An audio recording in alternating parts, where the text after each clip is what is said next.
Conversation is going round. People talking about the colors come to town. Fresh as a summer breeze, she'll take you by surprise. Good morning and welcome to another fabulous episode of Fresh Waves. We have a terrific show lined up today, but before we get on with the show, we've got to give a big shout out to Mr. Ivan Harris for all of his work behind the board, and Jason Rumble, man at large on the technical scene this morning. If you ever need technical support, call Jason. Okay, he's going to kill me for saying that, but that's okay. And we'd like to thank Reese's Market and Bakery for the lovely muffins that we have in the studio today. They're at 5758 Main Street in Stouffville. Check them out. They've been sponsoring this show for 7 years.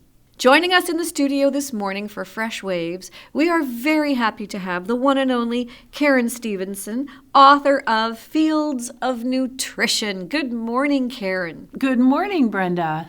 Thank you for having me today. Well, it's always a pleasure to have you on Fresh Waves. You bring to Fresh Waves exactly what the show embodies. Fresh ideas, waves of information that just go scattering all over the place.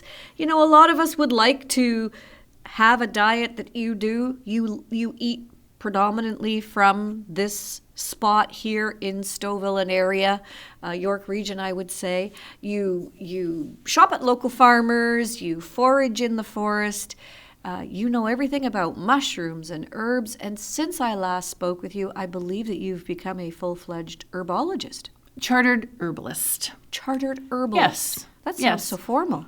It does. It sounds more impressive than what it really is. It does not allow me to be a clinical herbalist, but it allows me to do consultations. However, that is not my purpose for doing the program through the Dominion College of Herbs.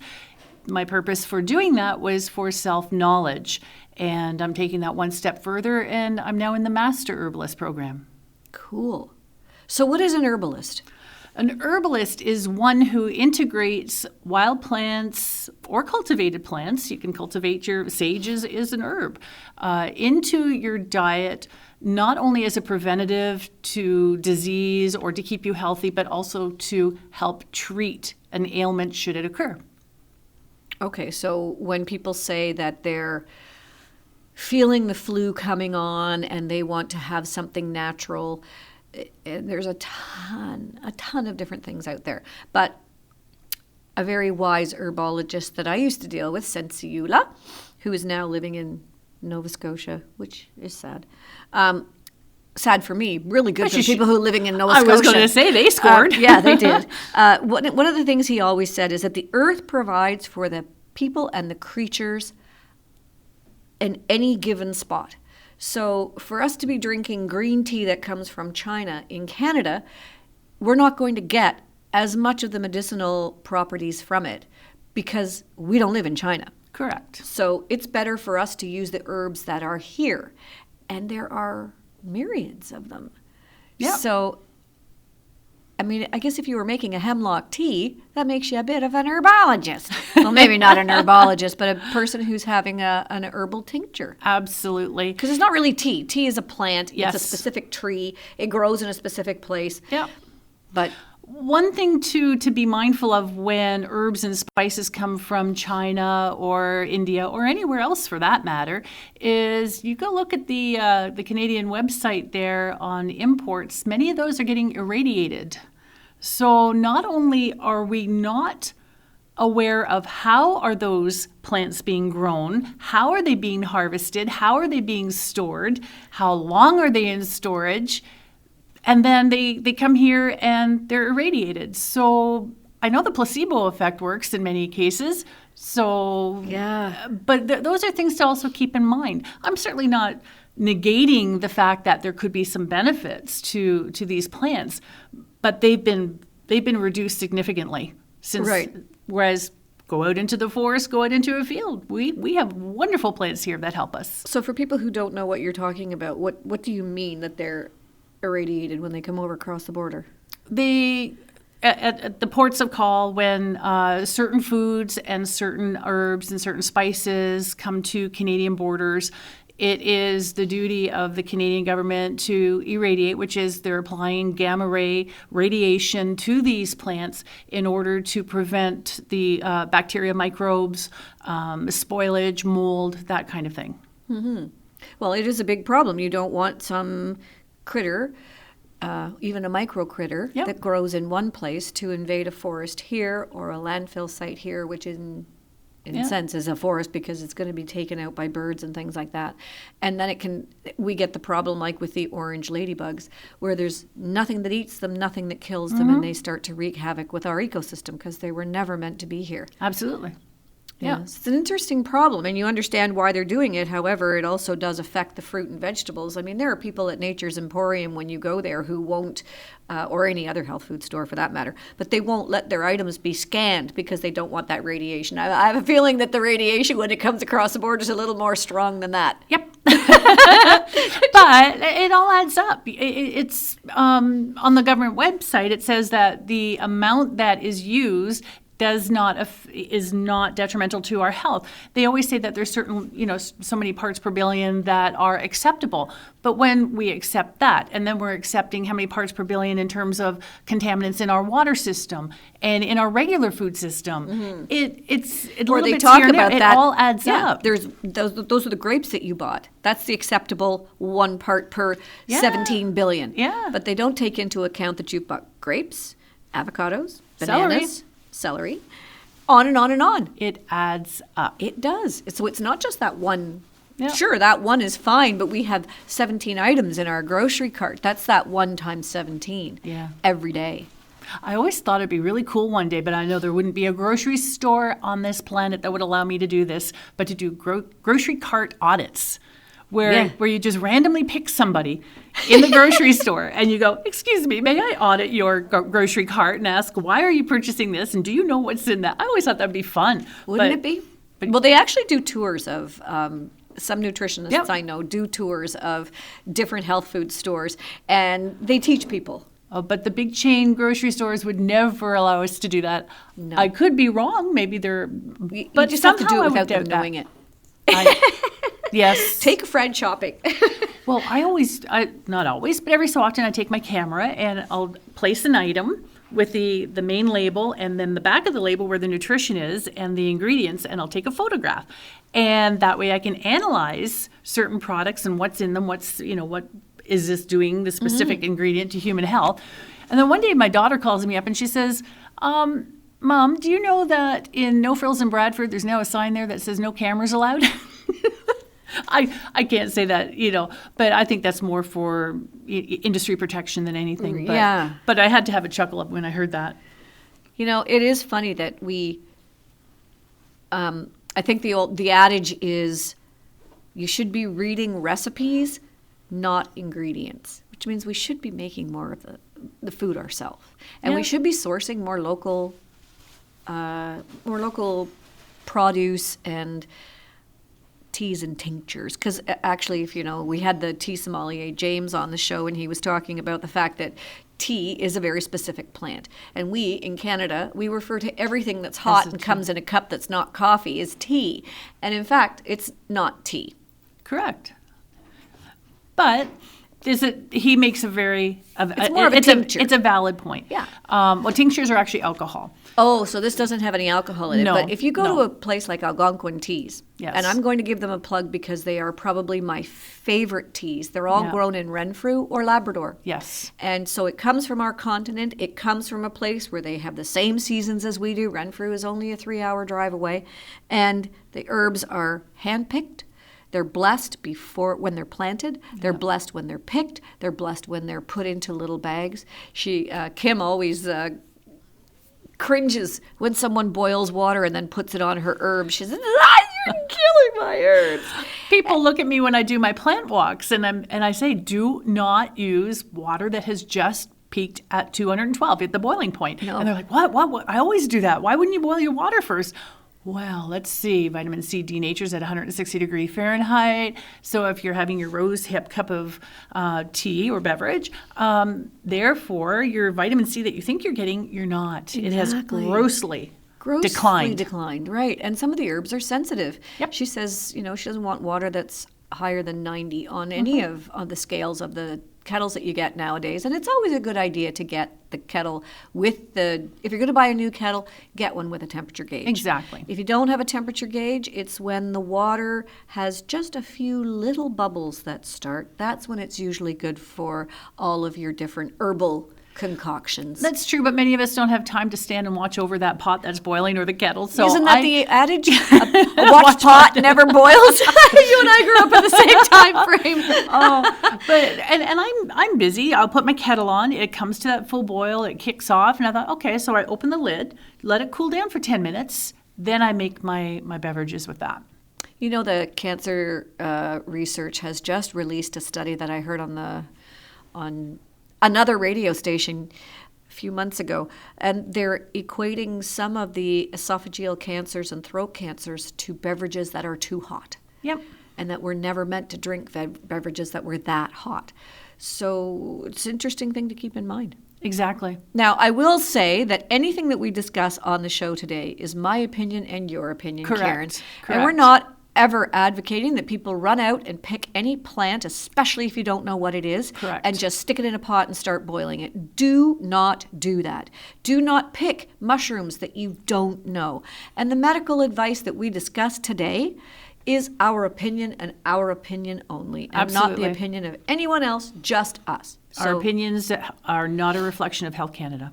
No. Oh, gosh, no. No. No. We won't even go near Canada's Food Guide. No. Okay. Oh, my. Although I must say they made some positive changes this time around. They have. Gotta And give them they're credit catching- where credit is due. And they're catching a lot of flack for it. Yeah. We'll have a show just about that coming up in the spring. That'll be an interesting right show. along with the detox and all the rest of it. You, Sean Nisbet, and I should get together and have a nice chat about that. Oh, that'd be wonderful. Okay.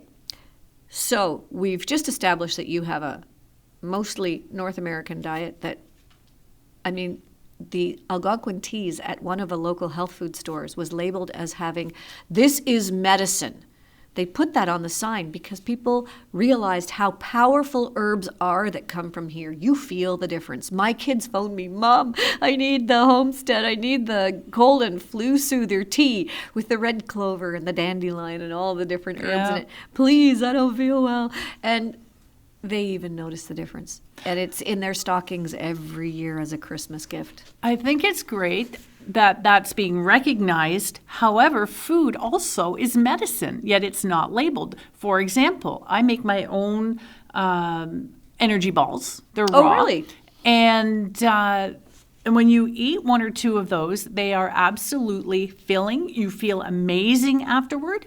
Of course, okay, well, dates don't grow here, so yes, I get my dates. But however, now when you have that as a snack and you feel fantastic and you've had a little bit more energy, but if you go and eat a bag of, I don't know, cheesies or something. whatever, you feel horrible. Your gut feels like there's a lead pipe in there.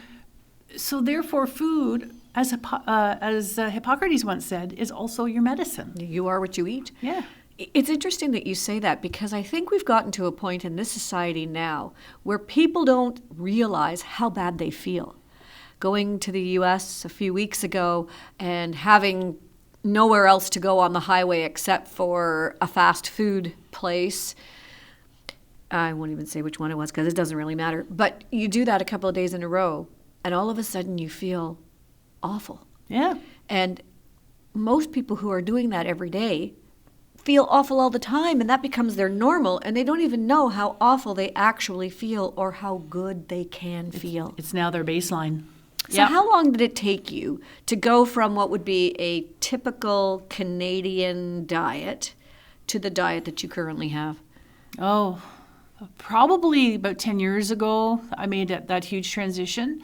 And in many ways that I wish I had done that sooner. So when my children were earlier, they would have been exposed to it at an earlier age. Right. However, you can't live in, what was or what it's, this is here, this is the now. Right. And we move forward and we learn from past mistakes. And yeah, so the transition probably took about a good maybe 3-4 years, because it's like the snowball going down the hill. Right. You learn about this. It opens up this door. You learn about that. It opens up another door, and or the rabbit hole, as it were. And the further you go down and down and down, the more you're learning, the more your head is spinning from all this information. And only when it comes to wild foods, the information is absolutely mind-blowing, astronomical, and really is empowering. Okay, so give us an idea of some of the wild foods that we might find in the Stouffville area, or for those listening from other parts, sort of the South Ontario, Central Ontario area. Berries, I'll plug berries, for example. In our grocery stores, we always see the blueberries. Hey, they're great if they're local. Strawberries, not if they come from California. Blackberries, not if they come from Mexico. But we have so many wild berry bushes here. And this year in particular, they were literally dripping off the trees because, of course, they were warning us way back in August that this winter is going to be a brutal winter. But we have so many berries. For example, the black chokeberry is... What is that? The black chokeberry has an amazing... It is one of the highest in the ORAC values. ORAC is the oxygen level within the actual food. And blueberries are very high. Black chokeberries beat the blueberry in terms of antioxidants and flavonoids. And they're out there. They're dripping. Well, they're not dripping off the bushes now, but they're probably frozen. What's left. But what do they look like? Black. They're like a little They're black chokeberry, yeah. And they're on my website. Why don't we eat them normally? Well, there's a seed. Oh, there's a seed. Tiny little seed in it. And that seems to throw off a lot of people. But if you don't want to eat the berry as is, but it's also highly astringent, so it's not exactly a desirable berry like the blueberry. So to it's consume. sour? Not too terribly, but it's an astringent, so it really causes that drying out effect in your mouth. Okay. But the energy, the flavonoids, the resveratrol alone, it's powerful. It's just you eat them and you feel amazing. Can you eat the little seed? You can. Oh, you can chew it up. Like a raspberry is full of seeds. You can, but you got to be careful because it is like... it's like the autumn olive berry too, which a lot of people might be saying, what's the autumn olive berry?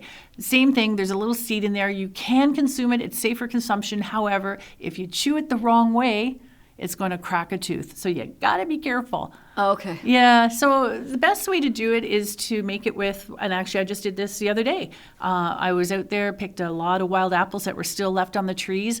I brought them home. I still had some black chokeberries in my fridge, and I made up a really nice fruit sauce. Okay, so then the seeds come out naturally anyway. And they soften to the point where they're safe. Okay. Yeah. All right. Well, yeah. I didn't even know about black chokeberries. If I hear the word choke with a berry, I think, oh, it can't be a good thing. This has got to be something to stay away from. But it's a good thing. Yeah. Nanny berries are another one that people will go, nanny berry? What's a nanny berry? And same thing. They're also an autumn berry. They are, again, very high in flavonoids and antioxidants, but the seed in that one is really big. So the only thing you can do with that is make a juice from it.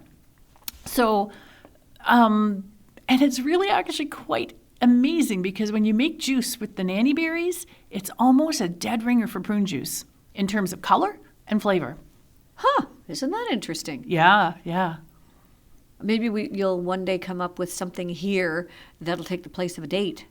That would be nice. Sweet and gooey, I think, is what nice. you need, right? You need a sweet and gooey thing to take the place of a date. Because dates are so versatile in cooking raw, especially. Yeah. Okay, so berries are a good example of something wild. Yeah. I like spruce tips in the spring, but they're only good for about 7 days before they get too bitter. Yeah. Well, they survive in the freezer. They survive in the fridge. If you don't have enough time, you can put them in the fridge. They'll stay in the fridge 3 weeks, up to about 3 weeks, and are still usable and safe to be used. And they freeze very easily, too, and they don't require blanching. Oh. Yeah. That's interesting. Yeah. Okay. Yeah. Hey, I learn something new every day. Oh, and there's so many things you can do with those spruce tips, too. It's amazing. Well, they're great in salads, I find. Mm-hmm. And they're supposed to contain a ton of vitamin C. A ton. Yeah. Okay. And it's local. It is local. It's very local. However, don't go and pick them in the York Regional Forest. I promised Aileen Barkley that I would definitely say that this morning. And I'm going to say we'll talk about a whole bunch of things that are natural, from wild garlic to wild leeks and things like that. Do not go into government-owned forests, public York Region forests. only, because when you get outside of York Region, Simcoe County, for example, they realize it's not doing any harm. Right. You can take anything you like. So we want to tell people not to go foraging in government-owned forests like the York Regional Forest and some of the conservation areas that are in and around this area. Just because it's government property, you're not supposed to take anything out of there. So we won't And go yet the foraging. funny thing is, who owns government? We do. Our tax dollars. That's I true. know. I'm not here to debate that. I I'm know, not here but to debate that. you know how to do it responsibly, and a lot of people don't. Yeah. You know, when I see them coming out of Shepherd's Bush in Aurora with a laundry basket full of wild leeks, Yeah, I want to we cry. got problems. I want to cry. However, what I have found in my experiences is that it's not the people here in York Region that are doing this for the most part. I find a lot of people are coming from the city, and they're being paid by restaurant owners from Toronto to go and forage. To go and forage, because now certain wild foods are popular. Vogue. They are in vogue. They are the zeitgeist, Mm-hmm. and so they want to have something that outperforms the restaurant next door. Right. They are paying people to come up here. They're not paying people to forage responsibly. They're paying people by how much they're By the coming pound, back. yeah. So these people don't care. They're just ripping them out, left, right, and center. And it's sad too, because you can only use so much. Even a restaurant can only use so much. Yep. So much food is wasted in our society all the time. Yep. And you can freeze some of it, but it doesn't have the flavor nor the delicacy once it's frozen. Mm-hmm. And then it could be any onion. Exactly. Doesn't need to be the wild leek that's growing in the forest. The wild leeks, though, I experimented with that earlier this year because I'm huge now on fermenting and long-term storage. Oh, nice. Because I feel that that's something that's very important, that I can't explain the feeling I have. All I know is that I think long-term storage is becoming more and more popular. I mean, not just popular, but I think it's going to become possibly a necessity. And using our freezer is great. All it's going to take is one ice storm. Takes down the power. Okay, well, if it's an ice storm, though, you can take everything from your freezer and throw it outside. Yeah. But And some vegetables are okay to be thawed and refrozen. Yep. Some are, and some herbs Yep. will survive. Mint. You really have to go out of your way to kill that stuff. You can't. But I've also studied under 4 different First Nations elders, and they're from different communities, and they all say the same thing, that when a plant grows in abundance and it's literally in your face, it's telling you something. Now, of course, many a gardener will just say, "I'm being annoying. I'm in your face. Yeah. I'm being annoying." That's the message they're going to get. But when you look at the actual nutritional value, the health value that mint provides for us, I think it's telling us you need more of that. Yeah, you need more of it, and you should be having it all winter long, Yeah. isn't it? It just makes you feel good in the wintertime to have It a is- hot cup of mint tea. In a crazy way, mint is our green tea It is. for what it does to our body. It is Right. it is highly beneficial, more beneficial than a cup of green tea from China or Japan. Yeah, interesting. We have to take our first break, and when we come back, we'll be discussing this and more with our guest today, Karen Stephenson. I'm your host, Brenda Masson. Fresh Waves will be back in just a minute, so stay tuned.